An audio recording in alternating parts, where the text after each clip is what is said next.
Antes que nada, muchas gracias a todos por acompañarnos, por poder estar aquí. Para mí es un gusto presentar a Pedro y a Demetrio. Los dos son maestros de aquí del Departamento de Filosofía. Pedro es licenciado en Filosofía con especialidad en Ciencias Sociales por el ITESO. Estudió maestría en Filosofía Social aquí en el ITESO. Estudió la licenciatura en Teología en la Universidad Iberoamericana. Hizo un máster en Filosofía en la Universidad de Comillas de Madrid y ahorita está estudiando el doctorado en la Universidad de Comillas de Madrid. Demetrio también es maestro de aquí del departamento, es licenciado en Historia por la Universidad Iberoamericana, estudió la maestría en la Universidad de Barcelona en Historia de la Filosofía y el doctorado en la Universidad de Barcelona en Historia de la Filosofía con una tesis sobre una aproximación hermenéutica a David Hume. El día de hoy vamos a hablar sobre la modernidad, sobre los pendientes de la modernidad que quedó pues, a lo largo del desarrollo del proyecto moderno y vamos a tener un formato como de diálogo.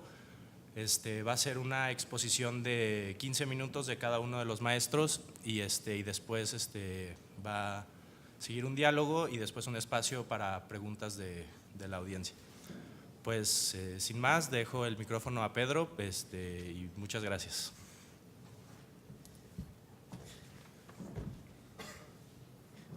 Bueno, ahí me avisas del tiempo, porque a mí esas cosas se me van. Bueno, yo quería empezar yo creo que hablar de la modernidad ahorita en estos tiempos en que se hace tanto eco de la posmodernidad y se convierte, digamos, en un tema complicado porque está muy marcado, afectivamente, por lo menos entre los filósofos está muy marcado, es casi una mala palabra decir modernidad entre los filósofos. Y yo creo que tiene esto que ver de pronto con algo que Derrida llamaba en uno de sus textos, en una intervención que tenía, una especie de tono apocalíptico que se ha venido filtrando en la filosofía y en donde la filosofía ha empezado a entenderse como una crítica del pasado y ha empezado a entenderse como una crítica de eso que han llamado el proyecto moderno, pero que muchas veces depende de habernos imaginado como fijos en una especie de paradigma. Un paradigma que hemos puesto como modernidad con mayúscula y razón con mayúscula, que es una de las claves del tono apocalíptico que diría Derrida, es que le encanta poner mayúsculas. Y con esas mayúsculas hemos pretendido construir una especie de figura de lo que sería la modernidad, una figura que un poco hecha ad hoc acabamos golpeando y que al hacer la figura lo que hacemos también es ocultar como la complejidad de eso que fue nuestra propia creación, nuestra herencia, nuestra tradición, el fruto de un esfuerzo humano de muchos siglos y de muchos años de pensamiento. Así que yo quería empezar, digamos, esta intervención tomando una idea de Lakatos, que en esta discusión, Imre Lakatos es uno de estos autores que haciendo filosofía de la ciencia, empiezan a pensar en un término intermedio entre lo que eran las teorías de la verdad científica y de la demarcación, como se llamaban entonces. Uno de los principales representantes de esas teorías sería, digamos, Karl Popper, heredero del Círculo de Viena. Y por otro lado, Thomas Kuhn, que está inaugurando, digamos, lo que sería la escuela del historicismo en la filosofía de la ciencia, que es una forma de entender la ciencia como hermenéutica prácticamente. Bueno, Lakatos es un autor que intenta estar un poco en una posición intermedia. Y Lakatos va a decir que a veces nosotros nos quedamos con estas figuras o con estas estructuras de pensamiento como si fueran un conjunto cerrado de afirmaciones, pero que en realidad estamos hablando de programas. Él lo llama programas de investigación. Y en este sentido no son propiamente conjuntos de afirmaciones, sino prácticas vivas de investigación. Prácticas que incluyen no solamente las afirmaciones, sino también incluyen los intentos, los esfuerzos, las preguntas, y todo eso lo va él organizando en una cierta estructura que tiene como un núcleo en donde se concentrarían aquellos puntos que son esenciales a un programa de investigación y luego una serie de círculos protectores que van haciendo que ese núcleo quede, digamos, precisamente protegido de cualquier pregunta incómoda. Así van quedando, digamos, algunas preguntas van quedando a medio responder Hay otras preguntas que simplemente no se responden, que se evaden. Hay preguntas que se quedan en el intento de preguntarse, porque en realidad quien pregunta no sabe exactamente con qué términos puede ser escuchada su pregunta. Pero todo esto refleja como el esfuerzo incesante de pensar sintiéndonos en la vida en concreto. Y eso creo que es lo que habría que poner en la esencia de la razón. A lo mejor de una razón no con mayúsculas, sino una razón más con minúscula, de esa razón que representa el esfuerzo humilde, pues de pensar lo que estamos sintiendo, las experiencias que están formando nuestra vida y que nos impulsan a tratar de darles alguna palabra, algún valor, alguna forma, digamos, de vivirlas con sentido en este mundo, ¿no?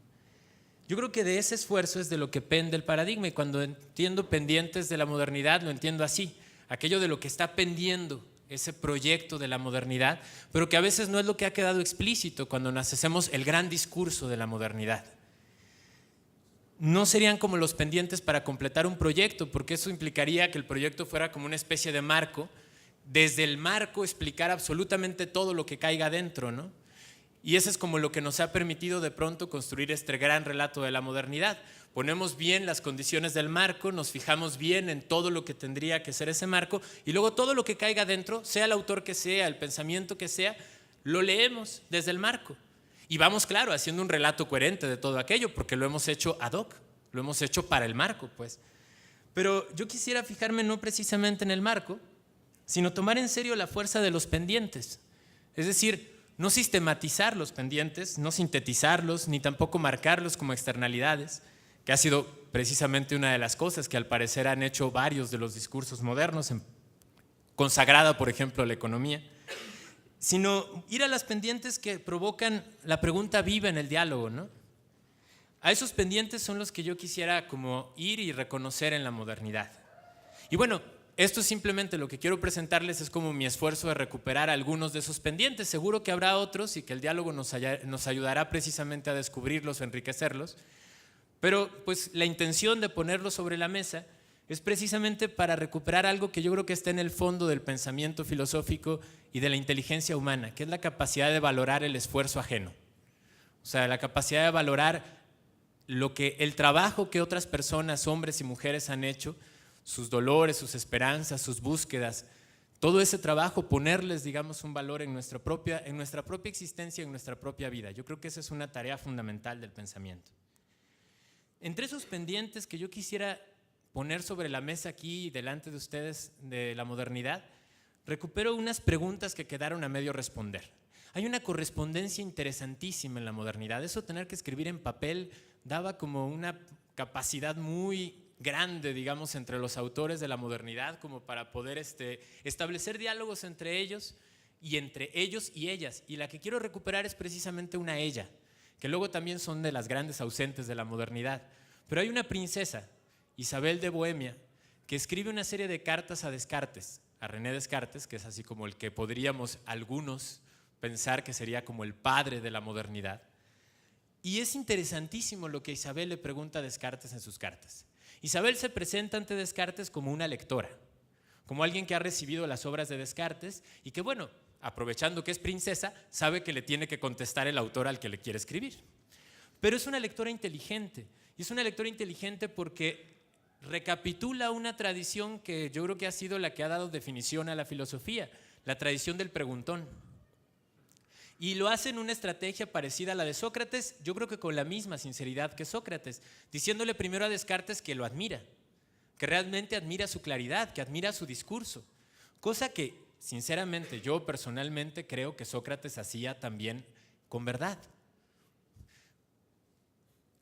Pero bueno, Eneida de pronto no está tan de acuerdo con que Sócrates lo hiciera con verdad, pero bueno. Yo creo que Isabel le escribe a Descartes y le dice: Señor, usted explica muy bien las cosas, pero yo necesito que me explique más a fondo esto que acaba usted de poner en su libro, en el libro que acabo de recibir. Y de las cosas que le pregunta a Isabel, y para que vean nada más la clase de pendientes que dejan esas preguntas, está, por ejemplo, el papel que juega la materialidad en el discurso de Descartes. ¿Y por qué? Porque dice Isabel: a mí me parece curiosísimo que la conciencia pueda mandar sobre lo material, siendo que en mi experiencia lo material tiene muchísima fuerza. Y sí es cierto que yo estoy llena de preocupaciones y de cosas por tantos asuntos de gobierno y todas estas cosas que estoy viviendo. Y claro que eso me provoca un montón de pasiones y de movimientos y de acontecimientos en mi sensibilidad, pero yo no entiendo cómo la conciencia puede, siendo completamente inmaterial y ajena, tener alguna cosa que ver con todo esto que estoy viviendo. Bueno, Isabel va a provocar que Descartes le responda con un tratado, aparte de con varias cartas, el Tratado de las Pasiones. Pero de pronto Descartes, al escribirle esto, Isabel le vuelve a contestar y le dice: ¿sabe qué? No me acaba de quedar tan claro. No me acaba de quedar tan claro que la conciencia sea la que se pretende rectora y garante de certezas, cuando el cuerpo parece tener tan infinita fuerza sobre sí mismo. Descartes le dice en un momento de la carta: disculpará usted las torpezas de las que he descubierto a través de sus cartas, las torpezas que yo he escrito en mi obra a través de sus cartas. No sigue el diálogo mucho más allá. Las cartas tienen la desventaja o la ventaja de la contingencia. Y enseguida se enferma Isabel, tiene una enfermedad más o menos importante, y entonces las cartas toman otro rumbo, toman el rumbo de la amistad y de la preocupación por la enfermedad del otro. Pero después se retoma de otro modo un problema también en esas mismas cartas, en donde ella lo que le plantea es sobre el problema de la presciencia de Dios. O sea, ¿cómo es que Dios sabe? Si usted dice que Dios tiene como sabido qué es lo que va a pasar con nosotros, ¿cómo podría hacer eso? Y empieza a usar argumentos semejantes a los que usó cuando hablaba de la materialidad y de esta comunicación entre el cuerpo y el alma. Y acaba de pronto pensando si acaso no será Dios más un acontecimiento en nuestros cuerpos que una especie de regla en nuestras conciencias, como Descartes le quiere decir. Esta pregunta también queda inconclusa en medio de la correspondencia, por lo menos hasta donde la tenemos editada. Descartes no acabó de responder. El diálogo quedó inconcluso y tal vez, como muchos de los diálogos socráticos, podría haber acabado aporético, es decir, sin salida. Pero también puede ser que sea un diálogo inconcluso porque es un diálogo que se nos entrega. Porque tal vez todo diálogo tiene que iniciarse creyendo que de verdad nuestra palabra y nuestro diálogo puede más que la muerte, porque de alguna manera está tocado por la eternidad. No sé si sería esto como una especie de condición de nuestro diálogo y de nuestra inteligencia, esa especie de ansia de eternidad que reclamaba Unamuno junto a la cuna de su hijo enfermo, o una especie de alegría como esas que dice Nietzsche en el Zaratustra, que piden eternidad y casi le exigen. Yo creo que, me pregunto simplemente, si puede darse un diálogo real, un diálogo que toque realmente nuestra vida y que toque nuestras inquietudes y no solamente un diálogo oficioso, que no tenga de pronto ese reclamo de eternidad, de una eternidad que tenga que temporalizarse, de una eternidad que tenga que hacerse tiempo. Y yo me pregunto si no es la modernidad, más que la historia o el relato de las respuestas, un haz que intenta de pronto juntar y dar cuenta de todos estos debates, de estos diálogos y de todas estas cosas que quedaron ahí un poco en el tintero, como un reflejo del esfuerzo y donde muchos hilos quedan pendientes. Y cualquier hilo, como diría Derrida también, es bueno para intentar recomenzar. Yo creo que a veces cuando se nos cuenta el gran relato de la modernidad se nos ocultan estos hilos y a veces el mismo que relata vuelve a tomar los hilos, pero ya nos dice que los hilos no eran de la modernidad sino suyos. Y entonces se pone en la posición como de quien estuviera haciendo un relato original. Otro de los pendientes que me gustaría recordar aquí son aquellas imágenes que quedaron un poco en los márgenes. Nunca realmente se refutaron. Y eso que la modernidad trabaja constantemente sobre modelos mentales, o sea, ahí están los modelos de Newton. Newton jamás se puso realmente a investigar metiendo una cubeta y haciéndola girar, era imposible hacer eso. Y sin embargo el modelo mental le sirvió para formular sus principios de física. Y las imágenes funcionaron en la modernidad constantemente. Hay dos imágenes que me gustaría recuperar aquí que quedaron ahí pendientes también. Pendientes de pensarse un poco más y que tal vez ahora, apenas ahora, algunos autores han retomado, ¿no? Una sería aquella imagen de Mendevirán, un filósofo más o menos del siglo XVIII, finales del XVII, principios del XVIII, que pone esta imagen de dos manos que se tocan una a la otra. Y la pregunta es, ¿cuál es la que toca cuál y cuál es la tocada? Claro, si le damos todo el privilegio a la mirada, parece muy fácil establecer un paradigma de la sensibilidad donde uno tiene es el que constituye, digamos, al objeto de su mirada. o el objeto, digamos, está allá afuera y es perfectamente constituido por sí. Pero si tomamos, por ejemplo, el ejemplo de las manos, y les invito a que hagan un día la experiencia, realmente pareciera que se confunden eso del ser tocado y el tocar. ¿Quién lleva la acción y quién la recibe? ¿Dónde queda la actividad y dónde la pasividad? Esa pregunta quedó ahí y quedó en el tintero. Sí tuvo debates, por supuesto, pero quedó en el tintero, quedó por darse todavía, por una pregunta pendiente, que Merleau-Ponty recuperará en uno de sus textos alrededor de la fenomenología de la percepción. Y también Michel Henry, un fenomenólogo del siglo XX, va a ubicar ahí prácticamente todo el fundamento de su teoría de la afectividad, una teoría sorprendente de la afectividad. Ahí están los problemas de una fuerte corriente de fenomenología de la corporeidad, de la fenomenología de los afectos, de la fenomenología de la subjetividad y de la fenomenología de la alteridad. Muchas voces suenan por ahí. Otra imagen que podría recuperarse de ese tiempo es, por ejemplo, aquella del autómata de Pascal, que en respuesta precisamente a Descartes y a su idea de conciencia, le contesta con esta figura de un autómata que se mueve por los mecanismos que han quedado marcados en su cuerpo.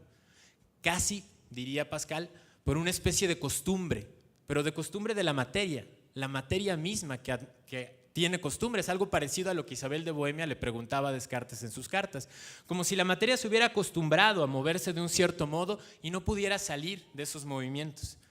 Curiosamente, también en el siglo XX, Pierre Bourdieu va a recuperar al autómata de Pascal para desde ahí hacer toda una teoría de la acción y poder tomar desde ahí la noción de hábitos y volver a pensar lo que parecía que estaba ya pensado.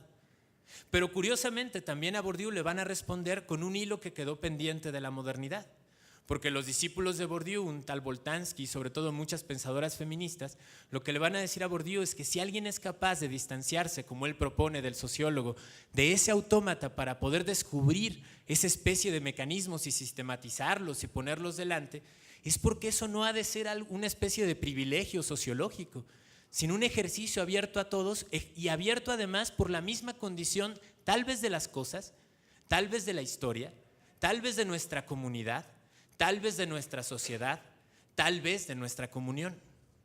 Y recuperando a todos estos distintos conceptos, están proponiendo una idea que fue tal vez una de las rectoras precisamente de la Ilustración y de la modernidad, esa idea de una especie de igualdad que teníamos que buscar, de una igualdad de facultades, de una igualdad de capacidades en medio de esto. Y ahí viene otro pendiente, que es el último que quiero recuperar así para este momento, que es ese esfuerzo por sostener un ideal. Yo creo que eso también es un pendiente en la modernidad. La modernidad no es meramente un relato, es el esfuerzo por sostener un ideal o sostener muchos ideales. Un ideal tal vez de igualdad, de democracia, de libertad, un ideal de autonomía, hay muchos ideales que están metidos en medio de la modernidad y mucho esfuerzo para buscar esos ideales en las cosas, ver cómo es posible que se realicen en nuestros asuntos cotidianos, cómo podrían realizarse en el Estado, cómo podrían realizarse en medio de nuestras sociedades, cómo realizarse en la economía, cómo realizarse en la materia misma. En ese esfuerzo está toda la creatividad y la inventiva detrás de un discurso y del pensamiento, pero también están las voces a las que estos pensadores querían responder. ¿Por qué proponerse un ideal de la paz en medio de una época de guerras, si no es porque el pensador también está totalmente habitado por los gritos y los llantos y los duelos y las esperanzas y las ganas de los hombres y mujeres de su tiempo? Y aunque pueda no parecerme adecuado el resultado de su esfuerzo, como podría ser en mi caso personal, por ejemplo, la propuesta del Leviatán de Hobbes, me parece que no hay que olvidar a esos gritos y esos llantos y esas esperanzas y esos esfuerzos que están en el fondo del esfuerzo de Hobbes, de las ganas de Hobbes de pensar cómo podría ser posible la paz. Yo creo que en ese esfuerzo habría que reconocer también nuestras propias búsquedas y tropiezos. Habría que reconocer nuestros llantos, nuestras frustraciones, nuestras esperanzas, antes de darnos un relato que simplemente los descalificara, que desgraciadamente ha sido también una de las tendencias en nuestro tiempo. Más vale quitarme la idea de libertad de encima antes que dolerme de ella. Más vale quitarme la idea de esperanza de encima antes que sufrirla y vivirla apasionadamente y tratar de arrancarla de alguna manera de la realidad. Yo creo que vale más ese dolor, vale más incluso el sufrimiento, vale más la esperanza atestiguada, vale más el esfuerzo compartido de tantos hombres y mujeres que están en esas palabras, en esos textos, en esos libros que a veces ponemos todos dentro de una especie de figura que llamamos el gran discurso de la modernidad.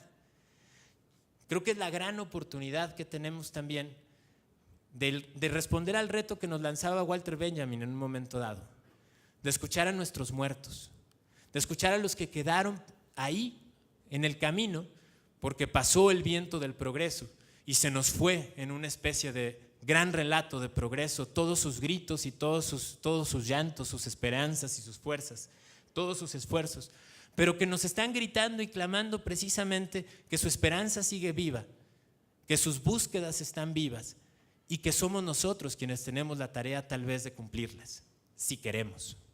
Porque, como me decía una buena amiga, dice, la modernidad probablemente empezó con un golpe de voluntad, precisamente con una especie de desafío de la voluntad a aquello que parecía ya establecido. Pues tal vez nos toca dar a nosotros nuestro propio desafío de voluntad y responder a aquellos que quedaron en el camino, los que quedaron gritando, los que quedaron muertos, y los que quedaron también en sus palabras y en sus textos recordándonos que teníamos una tarea que hacer. Pues bueno, eso sería como mi intervención ahorita. Muchas gracias. Cedo ahora la palabra a Demetrio. Bueno, muchas gracias, buenas noches. Yo quiero empezar agradeciendo al comité organizador de este evento por haberme invitado. Creo que es muy bueno lo que están haciendo y ciertamente tiene todavía esto algo de, digamos, de experimental, pero haciendo eco de algo de lo que decía Pedro a propósito del diálogo, pues me parece que es un experimento que vale la pena y a ver cómo nos sale, ¿no? Por otra parte, yo quería empezar hablando del título de esta reunión que acabó siendo Modernidad Incompleta, porque, a ver, cuando empezamos a organizarla, nos pidieron a Pedro y a mí que nos pusiéramos más o menos de acuerdo sobre qué íbamos a hablar. Y como ya alguna vez algo hablamos de la modernidad y etcétera, parecía que era un buen momento para recuperar ese diálogo. Y Pedro sugirió eso que ahora dijo Andrés y que él también dijo, de pendientes de la modernidad. Y a mí en principio me pareció bien. Y eso después no sé quién lo transformó a modernidad incompleta, y en principio así quedó. Y luego me quedé pensando que a lo mejor yo no estaba tan a gusto con el título, ¿no? Porque justamente la idea de modernidad incompleta de alguna manera presupone la posibilidad de completarla, ¿no? Y de eso yo no estoy ni tan seguro ni tan convencido, ¿no? Y quizá por ahí tarde o temprano va a pasar el diálogo, pero por ejemplo, así cuando Pedro dice ese tono apocalíptico de la filosofía, pues quienes han ido a mis clases pueden reconocerlo ahí, ¿no? Ahora yo diría, quizá si hubiera tenido más tiempo y hubiera podido convencer a Pedro y a los organizadores, a mí me hubiera gustado llamarlo modernidad inconsistente, ¿no? Lo que tiene la modernidad es inconsistencia. Y entonces, a ver, pues me vi un poco atrapado entre respetar ese espíritu de completar la modernidad y por el otro lado de corregirle la inconsistencia, y al final llegué a la conclusión de que por lo menos por ahora puedo asumir una posición dialéctica y pensar que no hay problema en cómo lo discutamos y no se trata tanto de ser pesimistas u optimistas, porque al final la realización de la modernidad implicaría las dos cosas. La realización de la modernidad implicaría que se completase, pero también en su completarse su autodisolverse, ¿no? Puesto que ya está completa, ya no se le puede agregar nada, ¿no? Hegel y quizá un poco a la larga con cierta tendencia a Marx, ¿no? Entonces, digamos, habiendo hecho ese preámbulo, pues yo también lo que tengo es una lista de pendientes o de inconsistencias. Voy a tratar de no desarrollarla demasiado porque era parte del riesgo de cómo seleccionamos el tema, ¿no? Que pendientes de la modernidad, bueno, solo en nombrarlos, ¿no? Nos podríamos pasar toda la noche, ¿no? Entonces, yo traté de agruparlos, digamos, como en núcleos problemáticos o lugares en donde veo, vamos a decir, inconsistencias o carencias particularmente graves de la modernidad, ¿no? Particularmente, siguiendo con lo que decía Pedro, dolorosas. Y entonces voy a hablar de ese primer núcleo, que además, digamos, está seleccionado de manera algo tramposa, porque resulta que en nuestro curso de Historia de la Filosofía 3 ya no vamos a alcanzar a ver a Hume, porque el tiempo nos ganó, y entonces, aunque sea indirectamente, pues aquí meterlo un poco y decir algo sobre Hume, ¿no? Bueno, yo llamaría a este núcleo problemático el que tiene que ver con la motivación y la decisión moral, ¿no? El problema a propósito de esto que tiene la modernidad es que, vamos a decir, no desarrolló individuos aptos para construir identidad.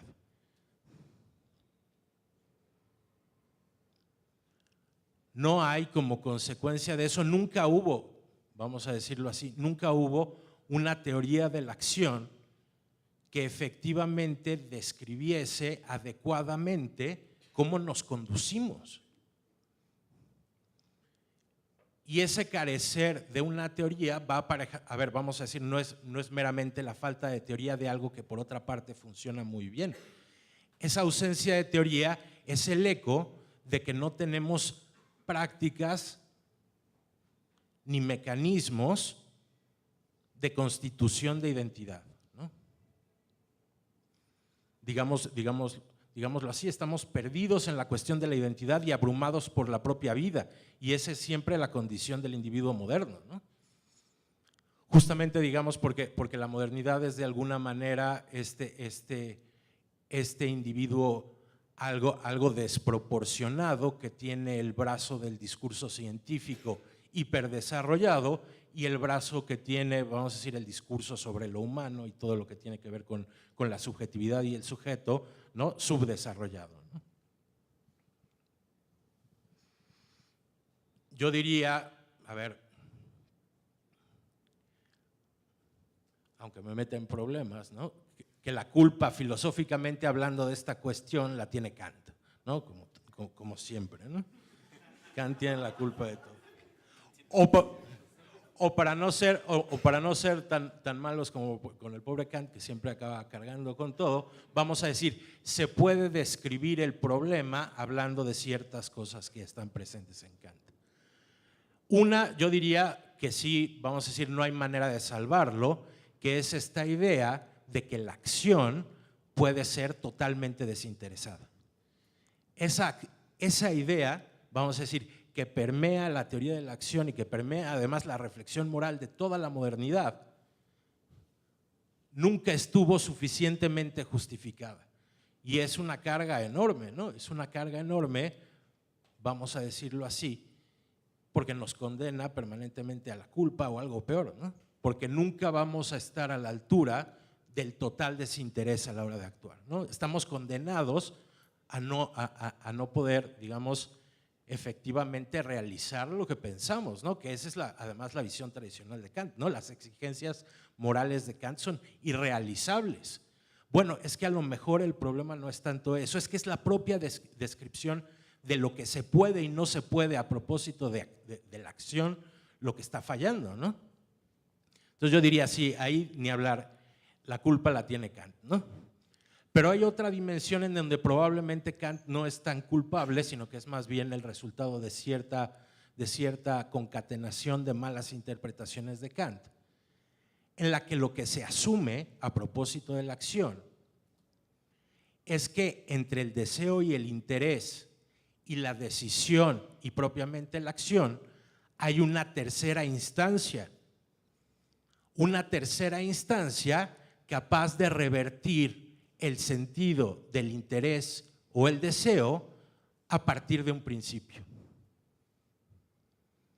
A ver, Kant notablemente caracteriza esa tercera instancia como razón, ¿no?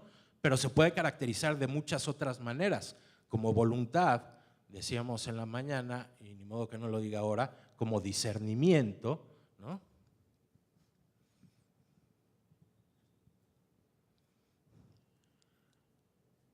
la acción no funciona a partir de ninguna instancia tercera. No suprimo lo que quiero en función de principios y lo rearreglo de esa manera, ¿no? La reflexión moral kantiana está pensada siempre, vamos a decirlo así, desde una perspectiva post factum, ¿no?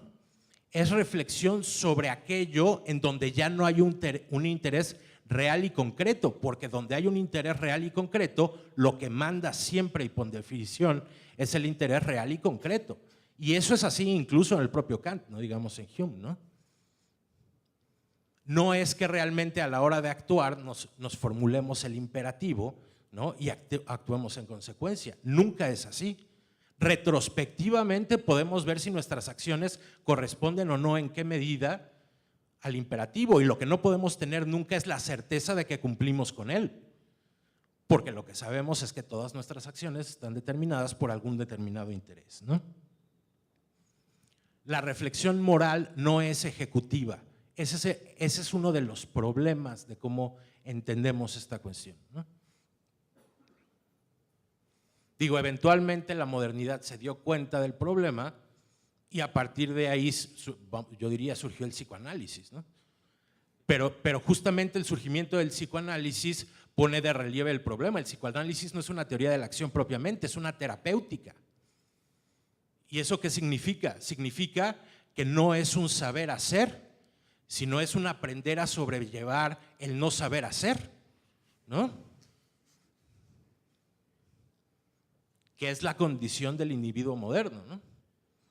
Tiene que sobrellevar eso porque no sabe gestionarse, porque no tiene discursos ni prácticas que se correspondan con eso, ¿no? Y entonces yo diría un poco, me parece que no oponiéndome a lo que decía Pedro, sino completándolo de alguna manera. El problema no es tanto que no seamos libres o que optemos por renunciar a la libertad. El problema es que los modernos no sabemos cómo gestionarla.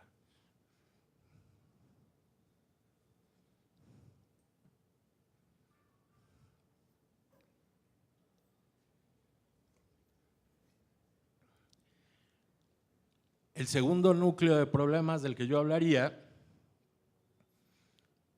es el que tiene que ver con la justicia. Y entonces,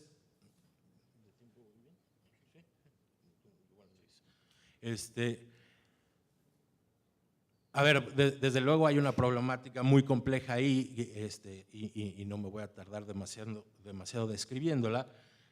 Vamos a decir, resumido violentamente, el problema es que tenemos un razonamiento muy sofisticado sobre la justicia. Un razonamiento muy sofisticado, que no hace falta abundar en ello demasiado, no se corresponde con la práctica de la justicia. Hay una brecha enorme entre, vamos a decirlo así, entre lo que la modernidad sabe de la justicia y lo que la modernidad puede hacer efectivamente en términos de justicia, ¿no?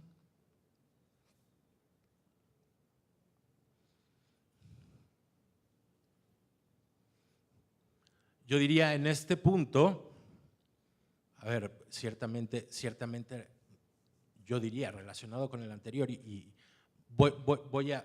o lo que traté de hacer fue enfocar específicamente a una cuestión que me parece problemática.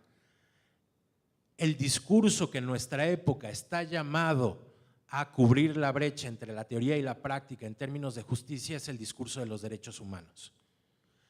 Y es un discurso, vamos a decirlo así, cargado de un justnaturalismo que lo hace filosóficamente inconsistente. El recurso o la apelación a la naturaleza humana como vía para resolver la brecha entre la teoría y la práctica en términos de justicia no funciona filosóficamente. Y ciertamente no supongo que el mero hecho de que desarrollemos un discurso filosóficamente consistente al respecto va a resolver el asunto. Pero bueno, sería un comienzo, ¿no? Sería un comienzo. Entonces lo que digo es sí, uno de los pendientes de la modernidad ciertamente tendría que ser ese, ¿no? La capacidad de desarrollar un discurso que una y que vincule todo lo que, vamos a decir, todo lo que sabemos sobre justicia con nuestro hacer a propósito de ella, ¿no?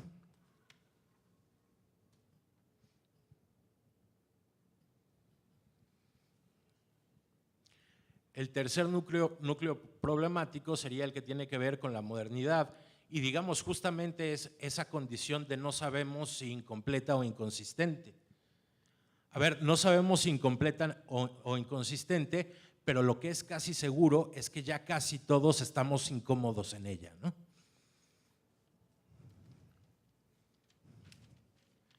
Que todos aspiraríamos a cualquiera de las dos opciones, es decir, o a mejorarla para que las dos cosas dejen de estar como están, o acabar con ella, ¿no?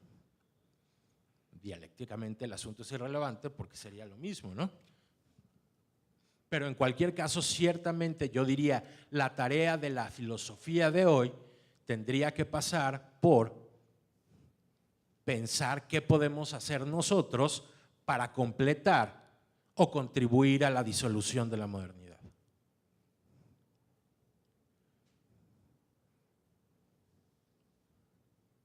Porque en cualquier caso, y lo que suponemos todos es, a ver, lo que suponemos o esperamos es que lo que vendrá después será mejor, ¿no?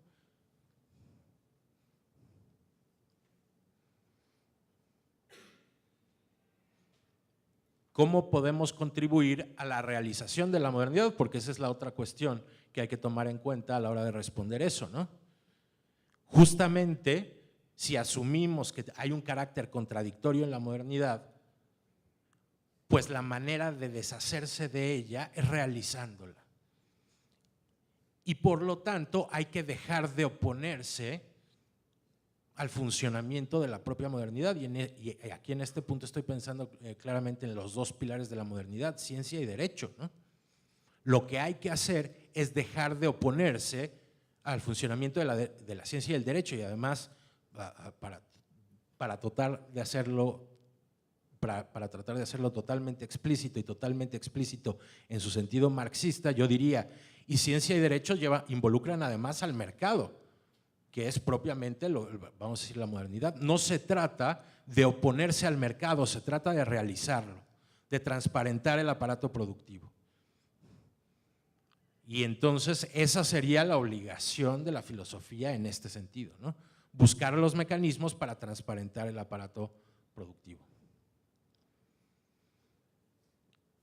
Y para concluir, yo diría, y me parece que en todas estas cuestiones hay un núcleo de algo similar, ¿no? Digamos, hay un núcleo común que yo pienso que es propiamente el problema o la más grave carencia de la modernidad, que es que la modernidad descubrió la finitud, ¿no? De pronto se vio inmersa en la finitud.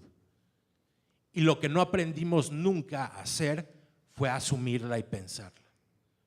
Y lo que hay, me parece, en todos los núcleos problemáticos de los que hablé, es una, vamos a decirlo así, diría Foucault, ¿no? Una finitud mal digerida. Y entonces, ciertamente, como forma de complementar lo anterior a propósito de transparentar el aparato productivo, lo otro que quedaría sería, pues tenemos que aprender a asumir y a pensar nuestra finitud. Con eso por ahora.